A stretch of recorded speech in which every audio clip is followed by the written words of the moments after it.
The Latin name of this ancient plant and now infamous drug is Cannabis Sativa. While this plant has been an integral part of mankind's history for countless years, you will not find it in the history books. It is a plant with two faces. On the one hand, it supplies us with hemp, whose legitimate uses includes clothing, canvas and rope making. And, on the other hand, it is the source of cannabis, the illegal psychotropic drug. This is the story of Cannabis Sativa, the plant with many, many uses. We are near Le Mans, in west of France. Hemp has been grown here for hundreds of years, for both domestic and industrial use. Farmers here still use the traditional method of processing hemp, known as water retting. The stalks of hemp are extremely tough and resistant to rot, which is why it was traditionally used for ropes and canvas. Once harvested, hemp is left to soak in water before it is laid out into the fields to dry, so that the tough fibres may be more easily separated from each other.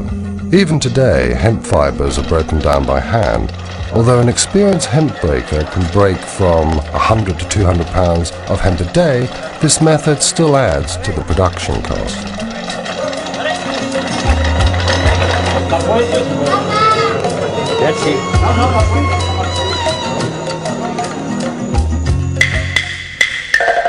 Cannabis sativa is one of the most ancient plants cultivated by mankind. Hemp processing was already developed in China 8,000 years before Christ was born. Hemp was first harvested for its seeds, a rich source of amino acids used for food. Then it was discovered that by breaking the stalks, they could use the fibers to make paper, as well as fishing nets and up to 5,000 hemp-related products, including, of course, textiles. The ancient Chinese called their country the land of hemp and mulberry.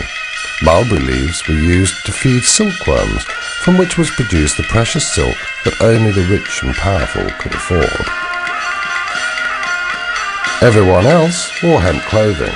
Hemp is called ma by the Chinese, literally meaning plant with two forms, male and female. Hemp was also the first crop to be grown for use in war. The Chinese had originally used bamboo to make bowstrings. Then they discovered that the hemp fibre was stronger and lasted longer. Imperial decrees ordered that certain areas of the land would be exclusively used to grow hemp. An ancient legend says that hemp paper was discovered by Cai Lun, a scribe and eunuch of the imperial court. To publicize his discovery, Cai Lun pretended to die. He ordered that hemp paper should be burnt around his coffin. Then he arranged his own apparent resurrection and attributed it to the properties of his new invention. Ever since, hemp has been an integral part of the Chinese funeral ceremony known as Wu Fu, or the 5 levels of mourning.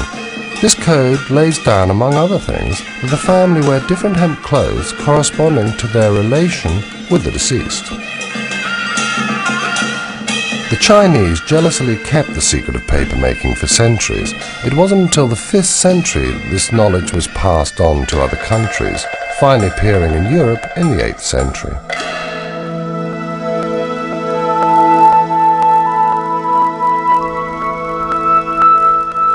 The word cannabis comes from the Babylonian canna, meaning cane or stalk, bis meaning twice, with 2 forms or sexes, cannabis.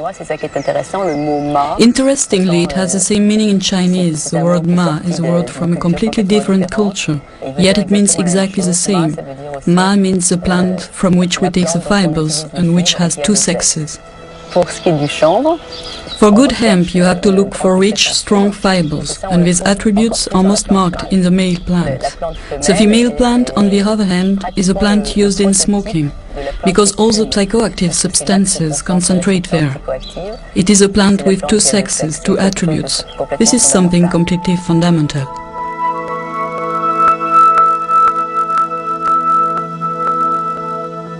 Cannabis has been used medically since the year 2800 BC, when Emperor Shen Nung founded the science of Chinese medicine. Wounds sustained in battle were bandaged in cannabis leaves. Today, doctors across the whole world are asking for the right to use cannabis as a treatment for pain, especially for cancer and AIDS.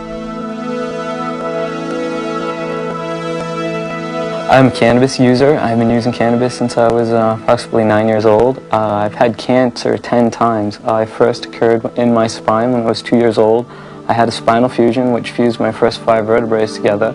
I went on to have it from 2 to 10, 9 times in 8 years. It occurred once again when I was 15. We treated it with radiational therapy.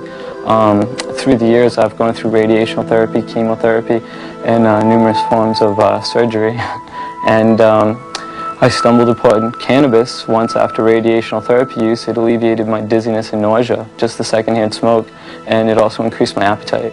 And right now I go around the world and I try to teach people about cannabis and its benefits and its usages, because I found it so beneficial in my situation.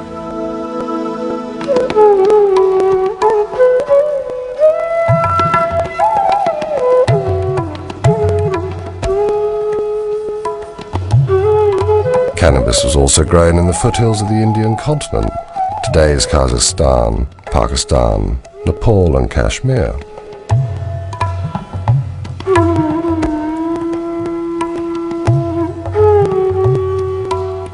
Having gathered the hemp harvest, Indian farmers used the water rotting process to break down the fibres, from which they made hemp flour, porridge or even popcorn.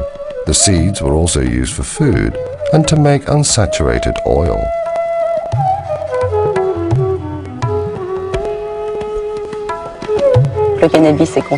Cannabis is dedicated to Kali, the Hindu goddess, with 2 faces, destruction and reincarnation. So cannabis has been completely integrated in religious life on the Indian continent. Cannabis is consumed in a religious way to show devotion to the goddess, as we do ourselves with wine in the Holy Communion of the Catholic Church. Cannabis is also consumed socially. Indeed, you cannot imagine a wedding or a baptism without cannabis on the Indian continent.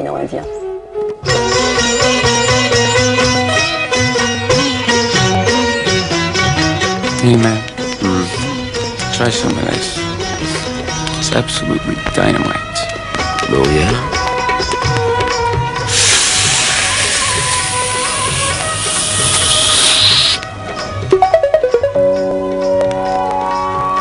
The physical effects of marijuana. The first sensations may be felt instantly after having smoked some grass, or an hour after having eaten it. Usually, you creep slowly into a stoned condition, inch by inch, sliding upward, but if you've eaten it, the effects may come upon you suddenly and strike you full force in the middle of a word.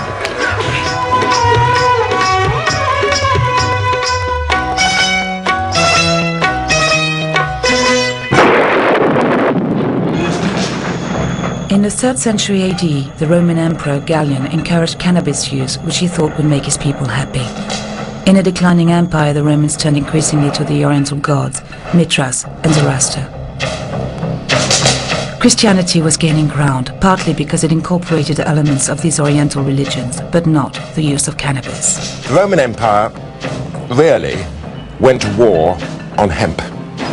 The Roman Empire provides a very good example of the importance, the strategic importance, one might say, of hemp in any society in history. The Romans had hemp arsenals either side of the Alps. They had one in Ravenna and one in Vienna. And the procurator of hemp was a very important position in the Roman hierarchy. That is not to say that hemp was only used by the Romans to make war with. It had its place in all the aspects of hemp and all the aspects of fibers that you can imagine that it would have, i.e. it figured in clothing, shelter, food, defense, aggression, and medicine. Later on, Christians associated cannabis with the devil, and its use was supposed to be part of the satanic ritual. By 1484, Pope Innocent VIII declared that smoking cannabis was sacrilegious, and he promoted wine as the only Christian holy sacrament.